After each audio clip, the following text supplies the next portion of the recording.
little device that I patented. It started in 2003, got the patent in 2005. The Corrector. The Corrector was a little underpad. It had protective shields front and rear. And the cut was one of the problems of how do you keep these shields in place on a horse that's bending, turning, moving, and shoulders rotating. The only way you could do that is with an elliptical cut in the center. So that elliptical cut made the first contoured pads in the saddle industry. It was then copied by Professional Choice and then everybody else. But the contoured pad still has some problems, and that is it pulls tight in the middle. You see this back is down on this relaxed mare when doing the mold at the back. So the elliptical cut comes together. It accepts the dropped shape like a contoured pad. When the back comes up when you get on, it opens some. When you ride, it opens even more as it comes up with the back. When the horse bends and turns, on the inside of a turn to the left, the back shortens. So this closes on the inside while it stays open on the outside, this elliptical cut. This cut is part of the original patent. Nobody does it. Nobody ever did it.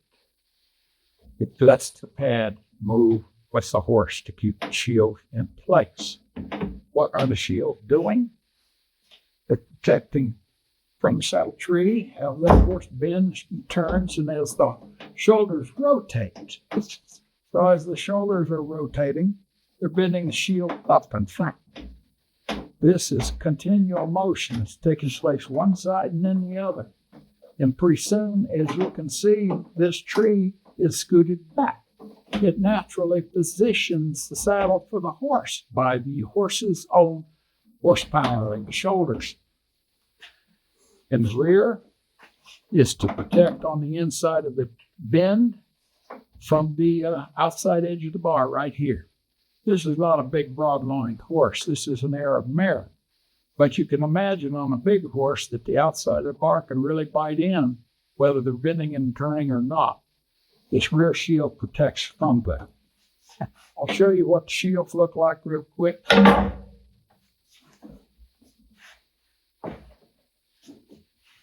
First, we'll put on a lens protection pad. You see the same shields are in the protection pad.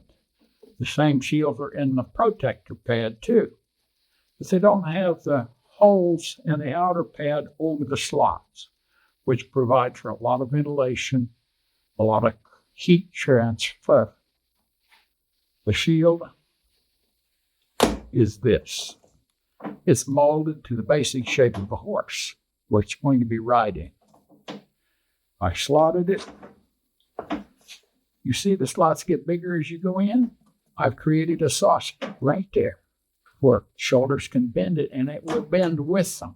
The body will turn to the left and bend it out, pushing the saddle tree just out of the way. So that's why all the slots get bigger as you go inward. We want to be able to move with the horse, change shape as to the horse you set it on. It shapes to your horse when you get in the seat of the saddle from the tree bar pressure on top of the shields. Spreads the weight over a huge area as well compared to a saddle tree. Right here in the rear, it's like a little soft ladder, but it's an arched shape because it's moldedly shaped below. And it moves with the line, fingertip pressure. But you try to bend it here, it doesn't hardly bend at all. That's protecting from the edge of the bar in the rear. That's what it's for. Lens protection pad. It's got the elliptical cut.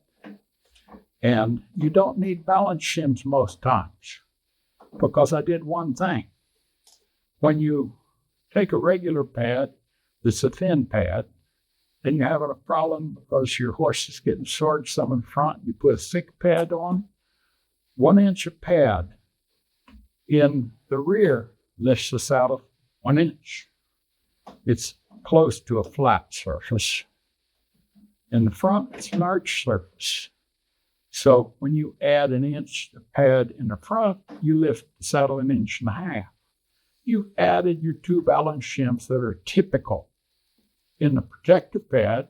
You've added them in a thicker pad to lift the saddle in front, and that's all thick pads do. That's positive. The thing they can do that is not positive is to pinch at the top in front or increase rolling on the round back. We don't get 1.5 inches thick. That is crazy per se. It's not padding. It's a pillow for a camel ride. All right. This problem I overcame in the protection pad, and that is because of the liner. This is my invincible croc. You don't hurt it. You don't scratch it. You don't get it wet. You just wipe it off to dry. You've got all the ventilation you need everywhere else. And this pressure of the tree bar shield being caught between upward bending pressure and the tree bar here keeps the saddle in place. It keeps the pad in place. These work well. This material works well for barrel racers, ropers, and trail riders. This is the liner pad. What I've done with Len's protection pad is to create a thicker liner to increase the thickness of the pad overall. So it's like 2 of my protector pads in thickness. I widened the spacing of the shields in front when I did that to keep from having pinch via the shields with too thick a pad. So that accepts the thicker pad underneath. I just threw it over the liner pad. You take a little bit of the Velcro and the elastic, you like that, you hook the liner pad back up. And this gives you then a pad that will, if I can get the Velcro off the felt here, yeah, caught up inside there. This gives you a pad that will elevate your saddle in front as needed on most horses, protect from the saddle tree, and it sells for a lot less than many of the saddle pads today, claiming to have panels in there that supposedly stop the excess pressures. These shields are 1/10 inch thick. They stop saddling pressures. They're not a little thin piece of notebook thick plastic that looks real neat with all the fingers in front. It's another knockoff of another one of my English saddle panel patents. So, elliptical cut, shapes and moves with your horse. It sells for $3.99 with the liner pad. Comes in different sizes and different shapes, like this contoured 30 inch, which is very popular. Thank you very much.